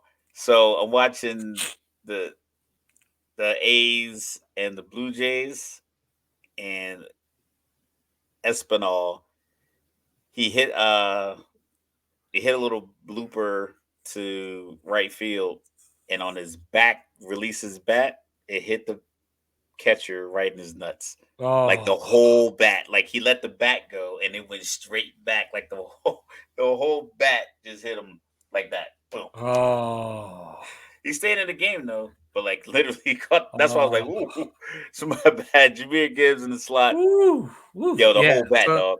Like So that's a not top 10 play for sure. yeah, so you gotta hope that Jameer Gibbs is as good as advertised. You gotta hope that he could get into open space and just make Kansas City defenders miss. Because Amon St. Ra, he's going to play from what I was reading, but he does have a bum ankle, so we'll see how he's doing. And they don't have Hawkinson anymore. He's all up in Minneapolis now. So, Jared Goff is going to have to either win this game on his own or that Detroit defense is going to have to, those new additions are going to have to take off right away. Amon Ross St. Brown's last name is just Brown, but his Yeah. dad added the Saint Yep. because he said it's gonna look good in the back of an NFL jersey Yeah, for because him and his he's got brother. his brother Equanimous. Yeah, he said that the name Yeah. was gonna look good on the back of a jersey, so he added Saint to it. I'm Yeah. like, I think it's dope. I'm all about being, good black dads. I'm one of them. But And I don't know if I would name my son Sir Rutley because I think it's gonna. Oh my God, that throw was terrible. Kool-Aid down in Alabama, Kool-Aid McKinstry, also known as JaQuincy. Like I that's love all our people, that's boy. all I'm gonna say about it because We I be don't want to making we offend be making up nobody. the hell out of some names, boy. Yeah, I don't want to offend DeQuincy, his nobody. So, uncle probably like, named like, too. yo, just do me a favor. Stop adding syllables to like names that are already names, like La Listen, Michael. Like, yo, my like, like, cousin, my cousin's name is Ladero. yeah, like why? Like why? You know what I mean? But also for Detroit, when it comes to the running game, Jamal Williams is gone. NFL leader in rushing touchdowns last year. He's down in New Orleans now in the other dome. I So, can't believe they didn't pay him. I know, I don't even think New Orleans gave him a lot of money, but yeah, so I like Kansas City in this game. I tried to work with my simulator and everything, and I ended up on 31-27. Is what I had the final score be. So I think Detroit covers because I saw the spread at 6.5. So Really, that's yeah. huge. That's So that's so that's a huge spread for Thursday open Thursday it. opening night Yeah. game. Keep in mind, Kansas City probably how many series you think their starters played During the together in the preseason. Yeah. preseason? Like offense, Yeah. I'm gonna look it up offensive again right now, ones, real quick. offensive twos. So I'm I mean, seeing five and offensive a and half defensive. now. Yeah, five and That's a still a half. touch. That's still a touchdown or a Yeah, couple. five and a half over under is 53.5. So Like I'm definitely going over. If I was making a bet, I would definitely play the over in this game. But I 53 would, and a half. but I think I would, I would take Detroit to cover because this is a statement game for Detroit. This is a chance, for Dan Campbell. We saw him go into Lambeau at the end of last year, and you brought it up. If we can't make the playoffs, they can't either. So I love the fact that he said it at halftime. I know. That's probably my favorite thing because most people would have saved it for the post game press conference, Yeah, like they would have said Sirianni did. that was our message all week or something. And he But was like, "Well, we just got this message, so I'm telling the team." but yeah, so like I like Detroit. I picked them to win the North, but I just think, as somebody would say, a wise man once said, this might be too much dip on their chip. Got a little too much dip on your chip there, buddy. Yeah, Much dip on your chip. I like the game. I like what the NFL does. At first, I wasn't a big fan of the Thursday night game. I'm still a proponent of like figuring out a better logistical element to it, to where maybe teams coming off of their bye week play the Thursday game as the season gets later, instead of having Right, right, right. teams playing. Like I think Baltimore or Cincinnati, we talked about, they're playing like a division game Sunday, turnaround Thanksgiving, playing another division game, and then playing another tough one after that. So I think that they could work at the logistics of that.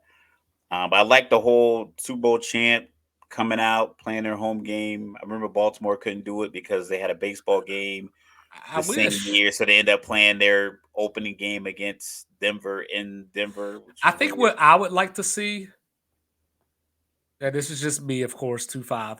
I think what I would like to see is just open up the season with a Super Bowl rematch. Really? I mean, Yeah, give me Chiefs and Eagles again. honestly, I I don't mean, hate they it. play later this season They play anyway. later, Like, yeah. They play yeah, yeah, later. yeah. Like, just I would just start off the season with it.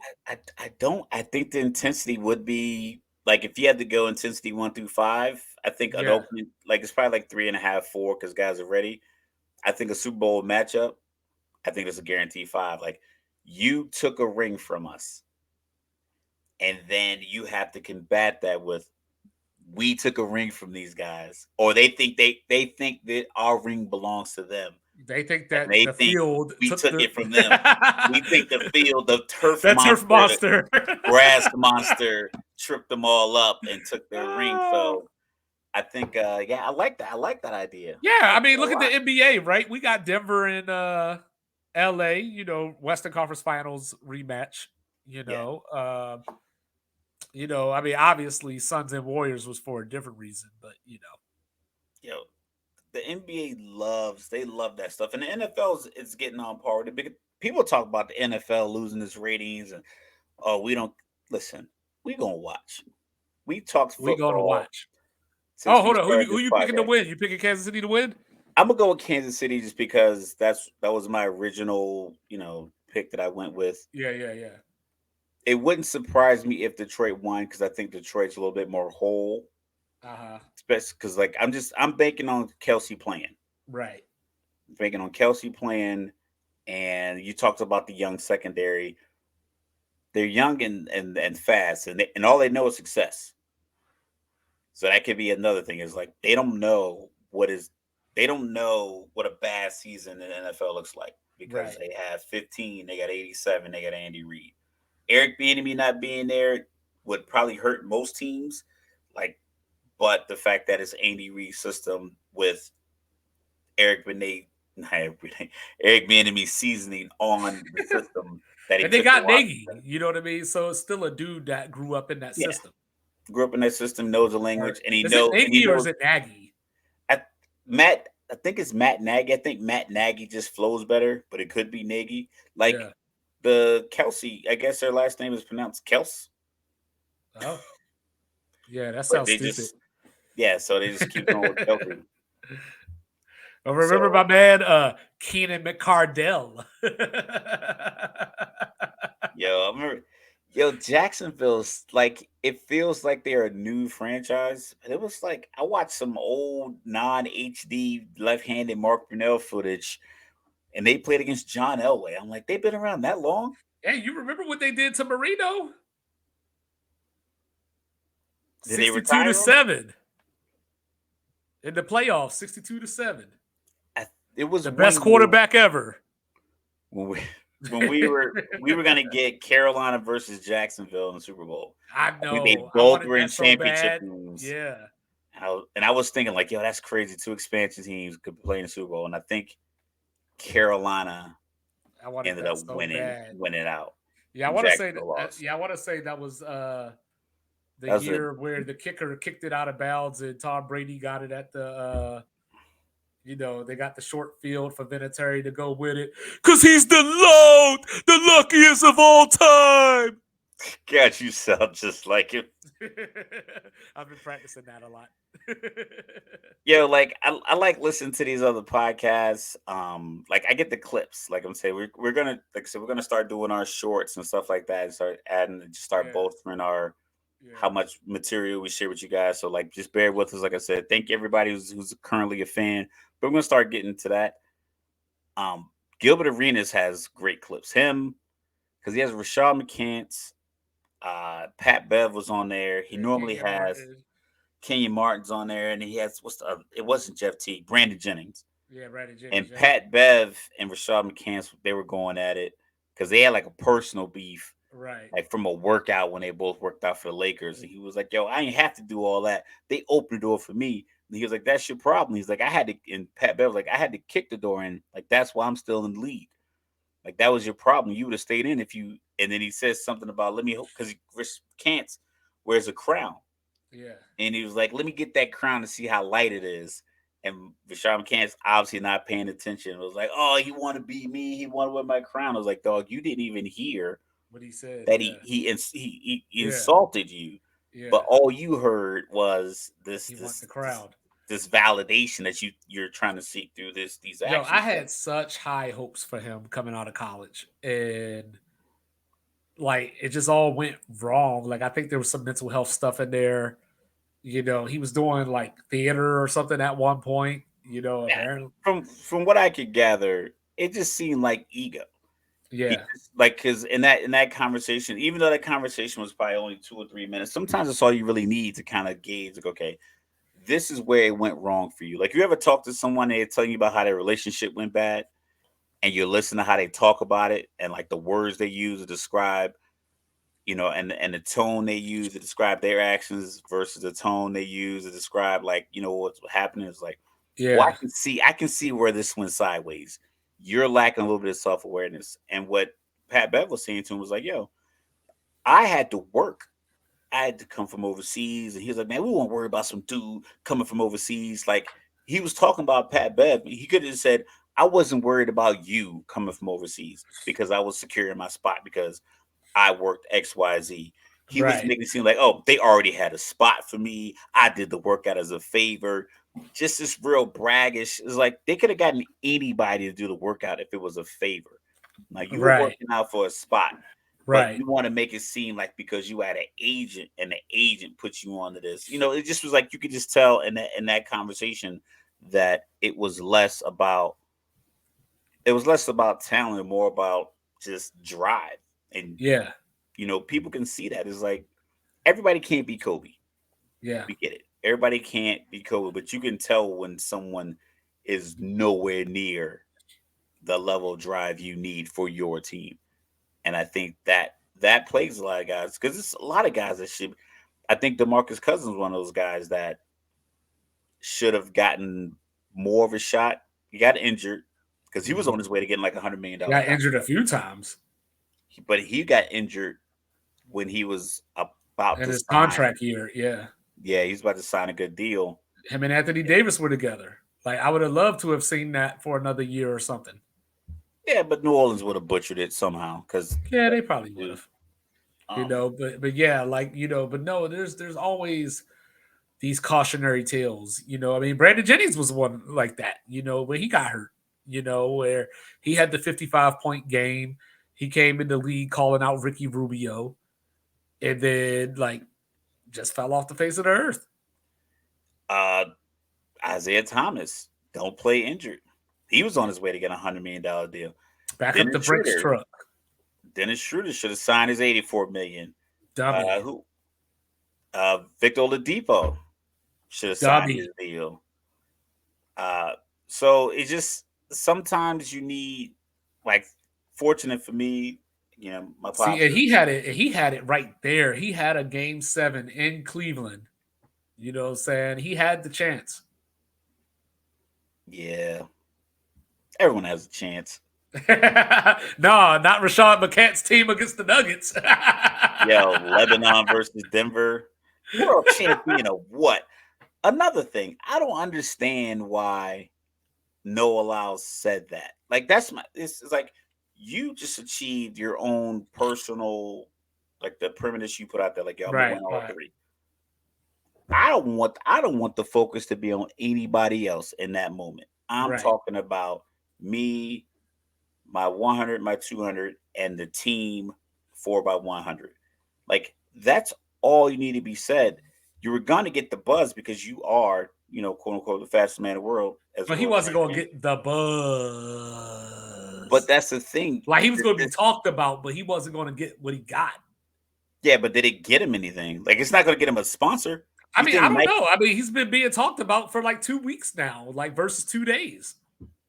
Okay, but if I'm an exec for Nike, am I gonna get him? Like, I don't know if they do signature cleats for Yeah. track athletes, but I don't know. I would hope Michael Johnson got someone back in the I know he day. had the gold cleats, Yeah, yeah, yeah.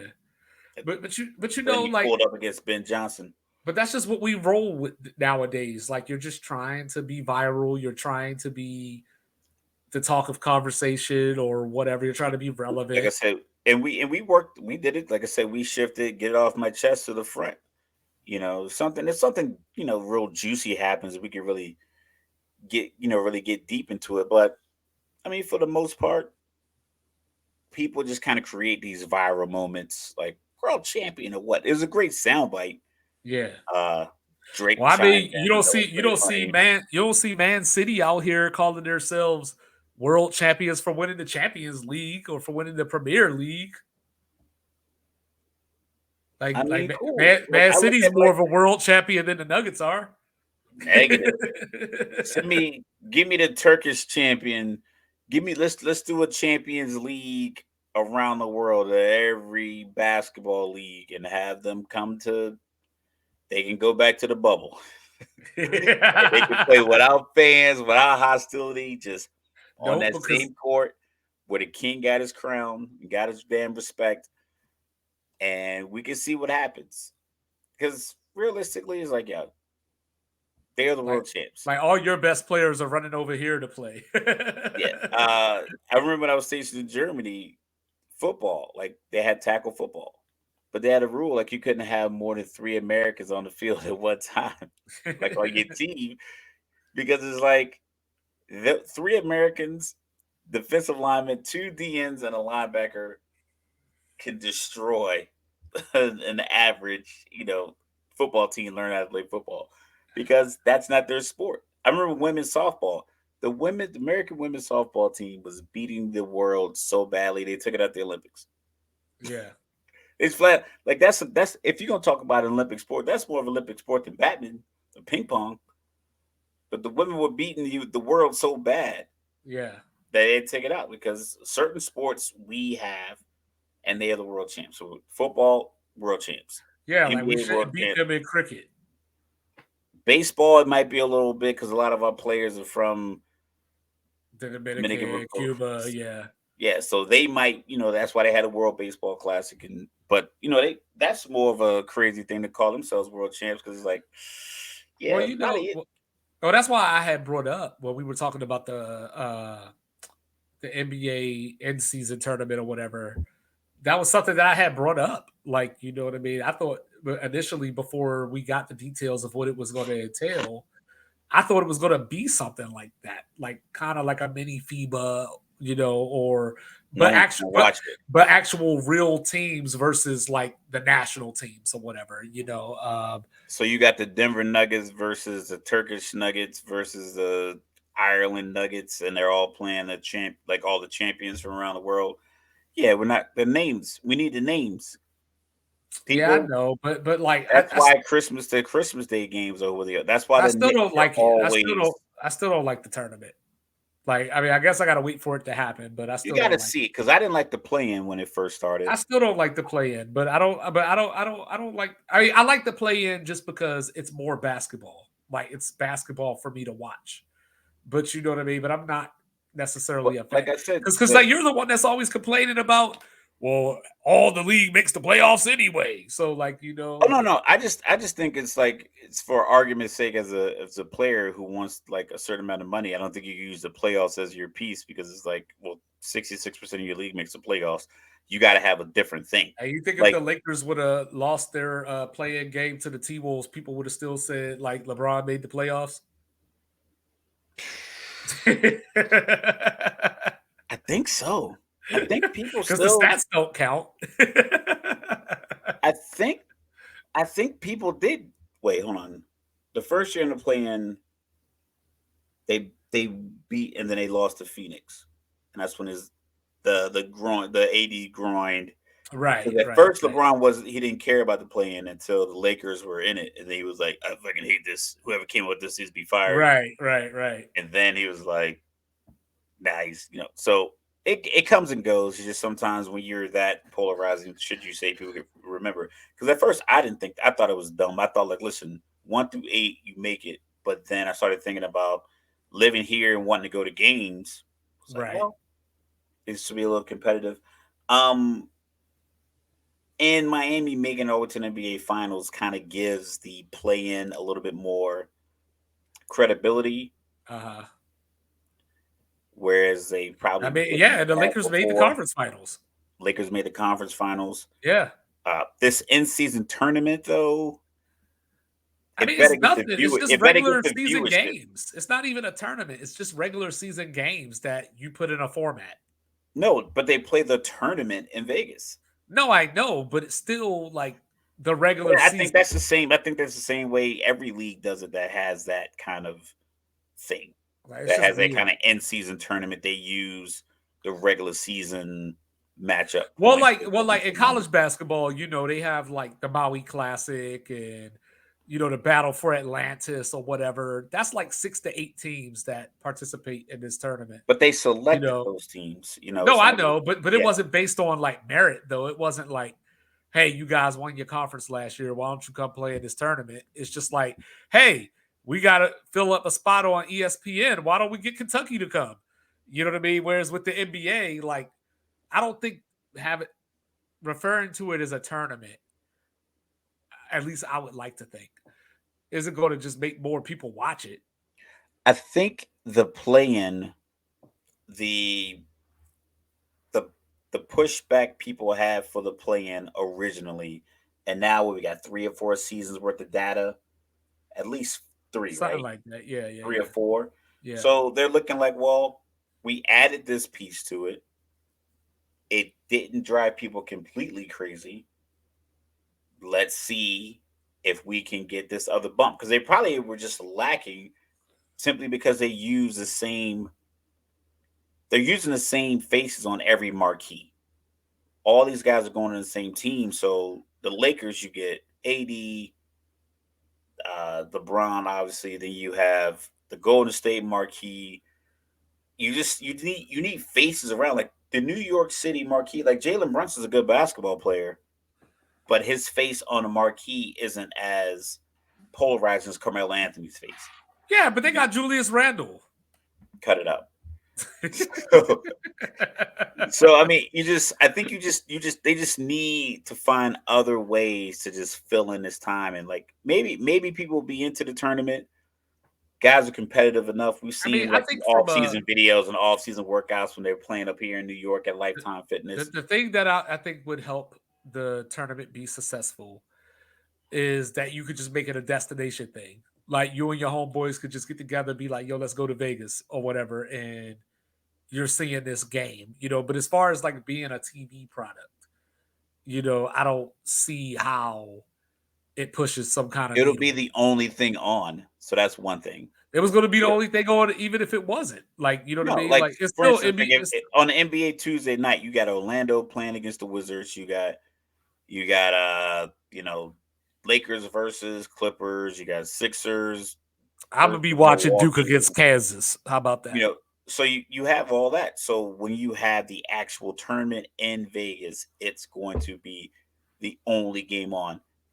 I think the NBA is hoping that you get some of your marquee players in that tournament. So expect a lot of whistles on Steph Curry 3-point attempts, landing violations, so Right, they can right, get right. him there, get I mean, LeBron there. it's definitely a Maybe chance not for. John Morant. I don't know if they want him. I Well, don't know he's if he'll suspended be back. anyway. He You won't be. I know, don't know if he'll be back. he won't. But no, I think it's a good chance to showcase. Like, you have your people like the Anthony Thompson Edwards. twins. Well, I was thinking Nah, even, not them. Not them. Come on, man. Come but on. We're no, better I mean, marketing. We're better marketers than that. Like no, but I'm saying we like can't market to these no, two I'm not. rookies. I'm not saying market per se, I'm You just need a saying market. having them on TV at some point, like because otherwise the Pistons ain't gonna be on TV, or you know what I I mean. don't Like think they care who's on the TV. Rockets I ain't think gonna they be on TV. No, I just mean for the the NBA fans. want, yeah, the NBA wants the teams. You've been to Vegas. You see the size of these billboards and the size of the buildings Yeah, they can do. They want to be able to put Jason Tatum and Steph Curry on a billboard right, outside the MGM or in every casino that's out there. They right. want to be able to put AD and LeBron and Giannis and Chris Middleton on another billboard somewhere in the city Chris because Middleton, huh? because you got Giannis to on that shit by himself. or Giannis and LeBron both standing, with that imposing No Superman disrespect to my pose South Carolina peoples. like this, standing like that. Like they want that. They want Steph Curry and maybe De'Aaron Fox, but you want Steph Curry on that. So I would expect a lot of calls in some of these games that are going to be considered these play-in type games to get them seeding for the tournament to have Tatum, Jalen Brown, Embiid, maybe who's the young hotness, maybe Orlando. Maybe Orlando's got enough buzz. Yeah. Maybe get the Get the Heat rookie of back. the year out on TV. Get Boncaro on TV. Yeah, I don't know if you can get San Antonio into it, but if you could, come on. Like, especially if Victor Wembanyama turns out to be, like a pretty good rookie, 22 points, 12 rebounds, Right. you know, three of 2.5 block shots. San Antonio looks decent. Popovich looks energetic on the sideline. He's doing those crazy in between quarter interviews where he says all kinds of crazy Yeah, stuff. they got Tyus Jones' little brother running the point. Yeah, so I think the NBA is they're trying to create because they know, I got a few years left of KD, Steph, LeBron, Giannis, Embiid, Harden, Kyrie. You got Luca for a while, got Trey Young for a while, but I don't like. I think all the pieces you're gonna lose. I don't know if there's replacements for that. I don't know who's your new Steph. Who's that? Like, I mean, Steph. That's a high mountain to climb. But like, who's Well, that I guy? mean, you got SGA.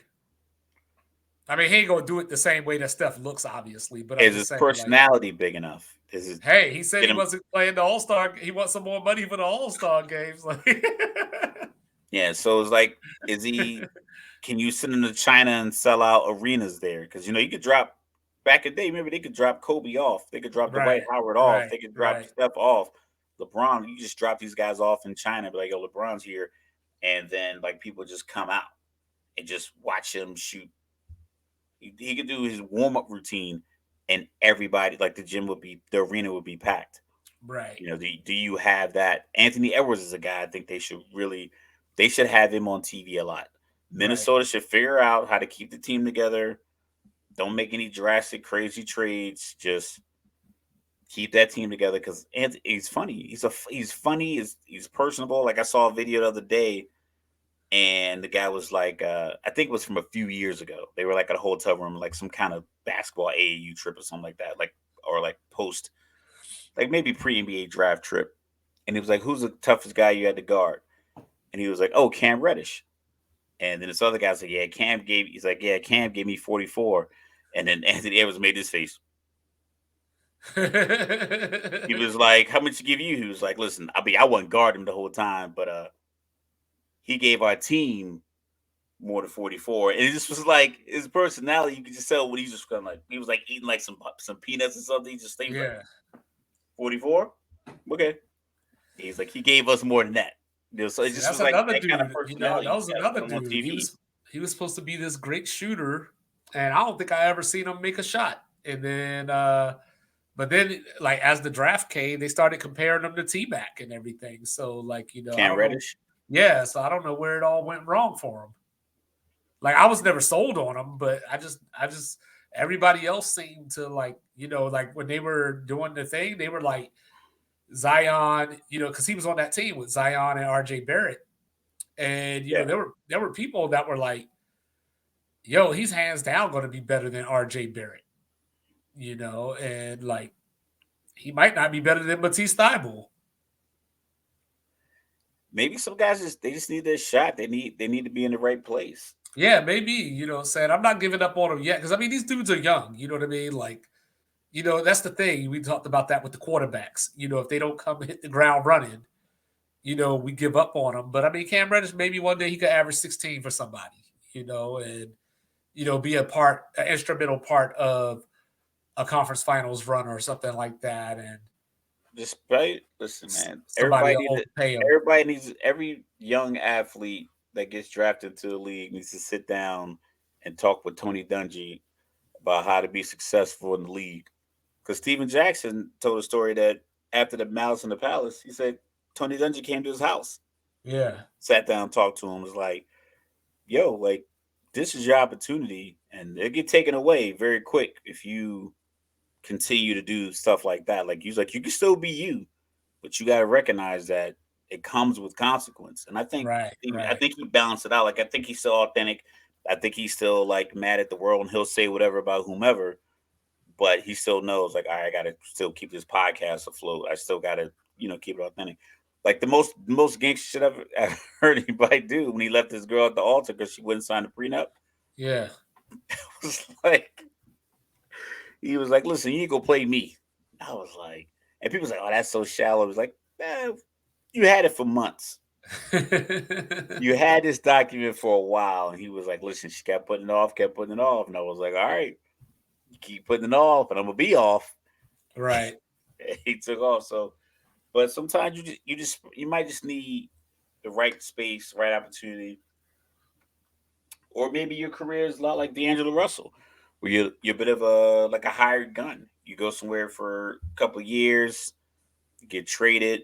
Maybe you go somewhere for a year, you sign a 2-year deal, you get a year and a half of it, they buy you out, you go to your next place. Some people you might just be a journeyman. You might not be the type of personality that can just sit in one system for X amount of years and just kind of Right. keep listening to the same coach over and over again and same arena and that same routine. Maybe a little bit more flexible and they try to lock you into a box.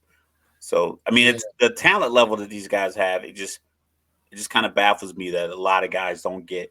They get the run in college, but they don't get this. It doesn't transfer to the NBA when the hoops the same height and the dudes are the same size. Right.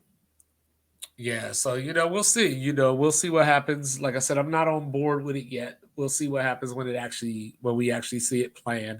I probably will be watching, Duke and Kansas or like Michigan State or somebody, so like, you know, it won't phase me either way. I mean, I'll be flipping the channels, but I don't think I'm going to go out of my way I'm to always watch. down for any excuse to go to Vegas. So if the marquee looks right, even if it doesn't look right, Yeah, but the prices look right because they trying to fill the arena. I might be in there with my little Kyrie jersey on, checking the game out, see who makes it. yeah, But long as it's not, even if it's Detroit, Houston, Orlando, and Washington, yeah, it might yeah, be worth it. yeah. And it will test also, I'll Time wrap for it up. Jordan. Time It'll for Jordan test. Poole to show his leadership. You never know, and it could test the NBA. Do we get a team in Vegas temperature? Hey, while you up here playing, we got two NBA champions. You know what I'm saying? We got Jordan Poole and Killer Kuz. You know what I'm saying? We got leadership, baby. Yo, those dudes have gotten more side eyes from the star on their team mid play than any other players I've Hey, ever seen. Look, Kuzma is it the was one one dude time, that got away with pushing LeBron and telling him to go play defense. yo, Kuzma came down the lane one time and turned and threw the thing over the back of his head like this and fell. And LeBron looked at him like, and just Yeah. walked away. And other people lift him up because it's like, when do we practice that? When do we practice you coming down the lane out of this set? Like, Hey, never. as soon as he told LeBron to play defense, I said, "Up, he ain't gonna be here much longer." You know what I'm saying? But sports reports is ordered. You know what I'm saying? We had to get that in there. With GM. Coming at you Thursday. We probably going to preview some games this weekend. NFL getting underway fully. You know, more college football to come. So, We'll be back. That is Mr. Logical. I am 2-5. Like, share, review, Subscribe, subscribe. It's free. all of that. Do it. Sam, we love you too much for you not to do it. Peace.